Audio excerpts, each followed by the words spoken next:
Exploring hobbies by Meena channel के चाहने वालों का अभिनंदन है। फ्रेंड्स, आज मैंने आपके लिए बनाया है ये टोमेटो सॉस।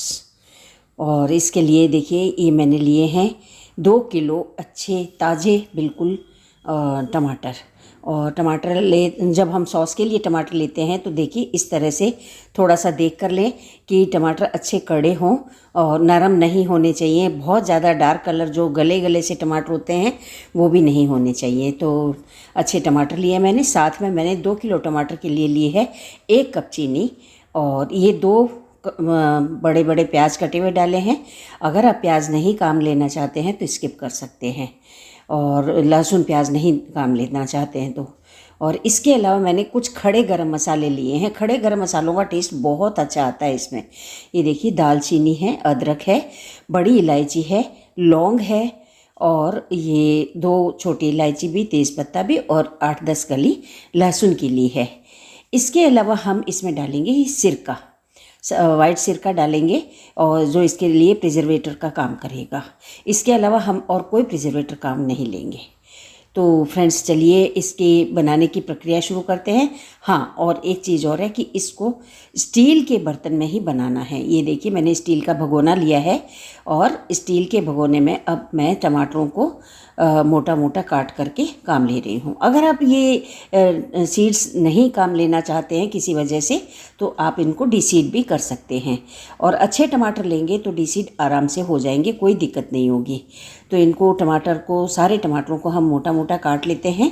वैसे तो ये सारे टमाटर अच्छे वाले हैं, कोई भी टमाटर गला हुआ या नरम भी नहीं है। तो ऐसे में क्या है कि हम आराम से सारे टमाटर मिनटों में कट जाएंगे।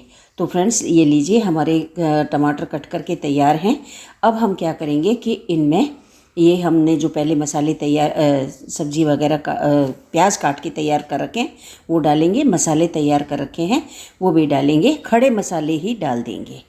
हाँ, पिसा हुआ गरम मसाला अगर आप डालना चाहें तो इनको खड़े मसाले डालने की ज़रूरत नहीं, वो लास्ट में कहाँ डालने मैं वो भी बता दूँगी। और ये लीजिए, इसमें अब मैं डाल रही हूँ आधा चम्मच काला नमक, और आधा चम्मच ही मैं इसमें डालने वाली हूँ सफ़ेद नमक। तो फ्रेंड्स, इस तरह से इसको अब हम क्या करेंगे कि उबलने के लिए चढ़ा देंगे। हाँ, अदरक मैंने रखी थी, उसके भी मोटे मोटे पीसेस करके और काट करके डाल दी है। ये लीजिए, इनको अब मैं उबलने के लिए चढ़ा देती हूँ।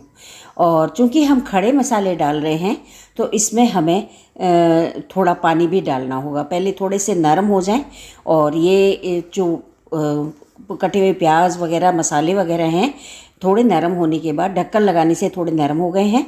तो इनको मैं क्या है कि थोड़ा नीचे की तरफ कर देती हूँ। मेरे को ये पहले ही डाल देने चाहिए थे, बिल्कुल नीचे नहीं, लेकिन बीच में डाल देने चाहिए थे।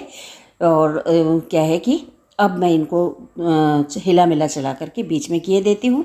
तो इस तरह से ये ढक्कन लगाने से आराम से गल जाएंगे। अब मैं इसमें लगभग, ये 200 ml की बॉटल है, 100 ml के लगभग पानी इसमें डाल रही हूँ। 100 ml पानी डालने से क्या है, और डरिए मत, पानी डालने से ये बिल्कुल ऐसा नहीं है कि ये बिल्कुल ख़राब हो जाएगा। हमने इस समय पानी डाला है और अभी इसको बहुत ज़्यादा उबाल आने बाकी हैं, तो कुछ नहीं बिगड़ना। ये लीजिए, हमारे टमाटर जो हैं गल करके जस्ट आधा रह गया है भगोना, और टमाटर भी खूब अच्छे से गल गए हैं।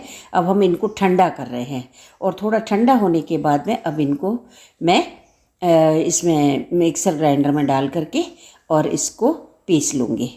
तो फ्रेंड्स, इस तरह से पिसे हुए को छान लेंगे हम स्मूदी को, इसको। और ये मैंने क्या किया है, राइस वाली बड़ी वाली जो राइस छानने का जो छलनी होती है उसमें डाल लिया है, और इस तरह से करछी से या चम्मच से चला करके और हम इसका सारा का सारा जो पल्प है वो निकाल लेंगे जूस के रूप में। और जो ऊपर मोटा मोटा बचा रहेगा, ये देखिए, ये इस तरह से लास्ट में पूरा छानने के बाद इस तरह से बचा रहा है। और यकीन मानिए, टेस्ट करके देखा है मैंने, ये कई बार बनाती हूँ, टेस्ट करके देखा, अब इसमें कोई स्वाद नहीं रहा है। और ये लीजिए, ये हमारा ये पल्प जो है इस तरह से तैयार हो गया। थोड़े गहरे बर्तन में मैंने उसको रखा तो छलनी को, तो आराम से ये छन्ने में आ गया। अब मैं इसको एक कढ़ाई में, चौड़े मुँह की कढ़ाई में डाल लेती हूँ, शिफ्ट कर देती हूँ। तो क्या है कि अच्छे उबाल आने में मदद मिलेगी। अब हम इसको खूब बढ़िया उबालेंगे। एक तो हमने पानी भी डाला हुआ है, और दूसरा ये है कि गरम मसाले बल्कि खड़े गरम मसालों का बहुत ही अच्छा फ्लेवर आने वाला है इस सॉस में। तो फ्रेंड्स, इसको हम अच्छे से उबाल लगाने के बाद में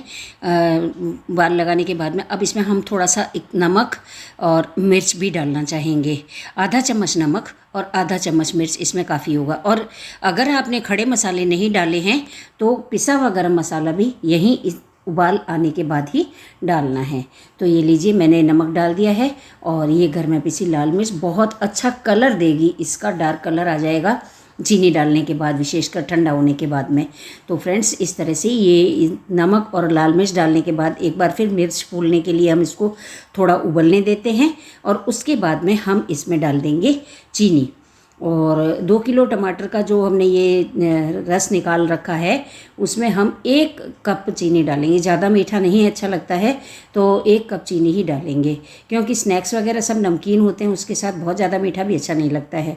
तो 1 कप चीनी ये लीजिए मैंने ले ली है और ये मैं उबाल लगने के बाद में इसमें डाल देती हूँ।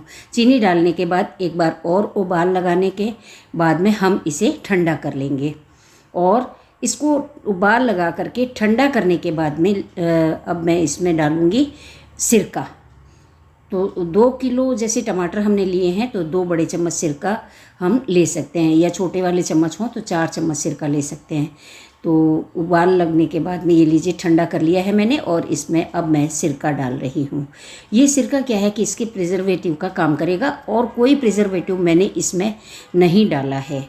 और 1 से 2 महीने तो ये आराम से चल जाएगा। अब आगे जैसे गर्मी की छुट्टियां आ रही है ना, तो एकदम चट हो जाएगा ये सारा। और अब नेक्स्ट जो बनाऊंगी, जो 5-6 महीने तक रखना होगा, टमाटर का सीज़न चला जाएगा। ये देखिए ठंडा होने के बाद में इतना बढ़िया इसका कलर हो गया है और थोड़ा गाढ़ापन भी आ गया है। चीनी डालने के बाद में उबाल लगाना ज़रूरी है, उस समय का वीडियो मेरे पास इसमें नहीं है। तो फ्रेंड्स, आप ये ज़रूर करिएगा कि चीनी डालने के बाद उबाल लगाएं, क्योंकि चीनी का पानी बनता है। और ये लीजिए देखिए, अब इसको मैं इस तरह के बड़े जारों में शिफ्ट करने वाली हूँ। जार में इसलिए खुले मुँह के जार हैं तो बड़ा चम्मच डाल करके आराम से निकाला जा सकता है, थोड़ा थोड़ा करके। तो ये इस तरह से जार को थोड़ा तिरछा कर लिया। जार बिल्कुल सूखा होना चाहिए, साफ़ सुथरा सूखा जार होना चाहिए, पानी नहीं होना चाहिए। और इसको जार में डालने के बाद भी हम आराम से फ्रिज में रख सकेंगे, रेफ्रिजरेटर में, कैबिनेट में रख सकेंगे, कोई दिक्कत नहीं है। तो फ्रेंड्स, इस तरह से ये हमारा जो है टोमेटो सॉस बनके जो तैयार हुआ है, इसे आप किसी भी स्नैक के साथ खा सकते हैं। पकौड़ियाँ वगैरह घर में जैसे बनती रहती हैं, पराठे बनते रहते हैं, नान, पूड़ी, पराठा, किसी के साथ भी आप ये सॉस काम में ले सकते हैं। बहुत ही टेस्टी सॉस बनी है ये। आप अगर लहसुन और प्याज का इस्तेमाल नहीं करना चाहते हैं तो वो स्किप कर सकते हैं, बाकी चीज़ें आप इसी तरह से डालकर बना लीजिए। हाँ, खड़े गरम मसाले अगर नहीं है तो पिसा हुआ गरम मसाला भी डाल सकते हैं। बस थोड़ी सी इतनी सी बात है कि पिसा हुआ गरम मसाला चूँकि 2-3 महीने पहले का पिसा हुआ होता है तो उससे उतनी बढ़िया खुशबू नहीं होती जितनी इस खड़े गरम मसाले की होती है। तो इस तरह से खड़ा गरम मसाला, और हमने इसको अच्छे से उबाल भी लिया था और फिर साथ में इसको मिक्सी में पीस भी लिया था। तो खड़े गरम मसाले का जो फ्लेवर इसमें आता है वो बहुत अच्छा लगता है, इसलिए मैंने डाला है। तो लीजिए, लगभग 1.5 जार इसमें हो गया है तैयार हमारा। ये 2 किलो टमाटर में 3 किलो होते तो पूरा पूरा दोनों जार भर जाते हैं। तो फ्रेंड्स, इस तरह से ये हमारा टोमेटो सॉस तैयार हो गया है।